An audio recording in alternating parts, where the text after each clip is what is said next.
some would say APEC as an economic forum is less important now because it was born during the time when the world was much more interested in economic cooperation, trade liberalization, and globalization. How have you been working with leaders in other economies to convince them of the importance of APEC?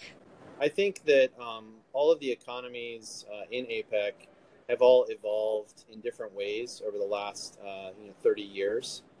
One of the things I love about APEC is that it was founded in 1989.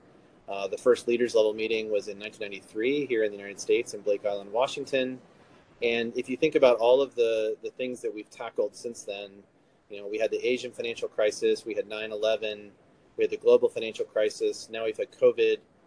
There certainly have been wars and other conflicts as well, but yet APEC has evolved as an organization and has continued to find ways to be helpful and to contribute to addressing some of these global challenges. But I think one of the things that happened during those 2 years that was really important is that APEC, in a way, redefined itself a little bit and what its priorities are.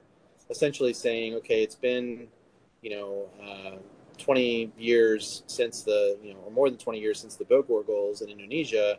What are the ways in which APEC adds value in the current economy? And so that's where you had the Putrajaya Vision 2040 and the Aotearoa Plan of Action really define these three drivers of economic growth, being trade and investment, innovation and digitalization, and strong, sustained, balanced, and inclusive growth. And I think when we look at those three areas, what has happened with APEC is it's become much more comprehensive. Looking at how do you work with economies to really address in a comprehensive way all the challenges that they may be facing. So I would argue that it's even more important now than ever before because it's a much more, I think, addressing a much more comprehensive set of issues.